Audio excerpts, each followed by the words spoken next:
Hello. For a minute, I'd like to ask you to close your eyes. While your eyes are closed, envision waking up in a hospital bed. You're still kind of groggy from the anesthesia, and you know that something major has happened, but you're not quite sure what it is. Well, you feel your arms and they're both still there, and then you feel your legs and they're both still there. However, one is slightly shorter, rounded off at the end, kind of like that of a very long tail of a Doberman or a Rottweiler or something like this. And the first thing you think is, man, how am I going to deal with this? Well, according to statisticsbrain.com, 65,000 Americans experience amputations a year. And there's also 1.7 million amputees currently living in America. So a lot of people deal with this. Hello, my name is Ballard Hall, and today I'd like to talk to you about what it's like to live in the life of an amputee, as I am one myself. To understand what it's like to live in the life of an amputee, I think three crucial aspects need to be looked at. One, how basic life changes. Two, the different prosthetics we can use. And three, how some things become enhanced or better once becoming an amputee. Now, a lot of people would think that becoming an amputee, your life is over as you knew it. There's no way you can bounce back from it. And although in some areas this might be true, one of those might be basic life essentials. For instance, putting on clothes is basic life essentials. Every day we wake up, we put on clothes, and then we go out through the day and do what we need to do. Well, for someone who's able-bodied, they just get up, put clothes on. They don't even really think about what they're doing because it's so natural. But for an amputee like myself, I have to get up, put on a prosthetic, ensure that it fits right, because if it doesn't, that's going to cause a whole nother caseload of troubles. Once it fits right, then I proceed with getting dressed, and that even includes a bunch of manipulation that requires me to make sure my clothes fit on the prosthetic right so that the prosthetic does not rip my clothes.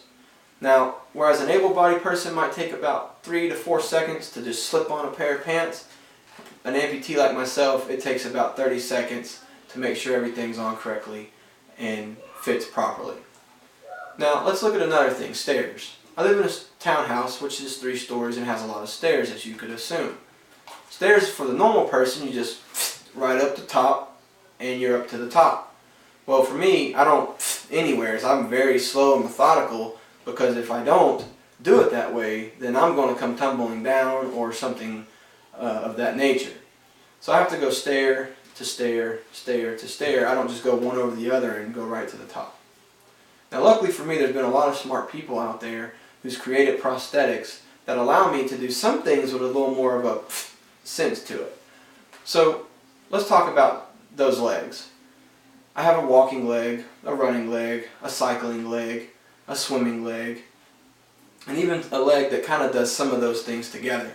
I have 5 total prosthetics. And where this affects my life as an amputee is to know that if one goes out, I have another backup. And to know that because of these prosthetics and the way that they're built and the things they allow me to function with, it allows me to regain some of that basic life back, like riding a bike or maybe going to the swimming pool with my kids. Lastly, I'd like to talk to you about how some things become enhanced. Let's take buying clothes, for instance. A pack of socks particularly. If you buy a pack of socks, you get 6 pairs. You wear 1 pair, covers both feet. That pair is dirty and needs washed. That same pair for me can be used from 1 foot twice. My prosthetic feet don't require a change of socks every day like my regular foot does. They only require about 3 to 4 months. And that's only due to friction, not because they smell and stink. I mean, it's plastic, for crying out loud. So another thing that can become enhanced is, let's take exercise for instance. And I quote a friend Larry of mine who's also an amputee. He said, "I don't get tired anymore when playing basketball. I don't experience muscle fatigue or cramps," end quote. And I never looked at this, but it's true. I play basketball myself. When running up and down the court, my right leg might get tired and cramp, but my left leg will never do that. It's a great feeling. In conclusion, today we've talked about how basic life might change, what prosthetics an amputee might use, and how that affects basic life. And then how some things can enhance or become better by being an amputee. My final thought to all of this would be that it's not that being an amputee is so bad. It's about the the good that can come of being an amputee and how you look at your perspective. So my question to you is this: is your glass half empty? Because mine is always half full. Thank you.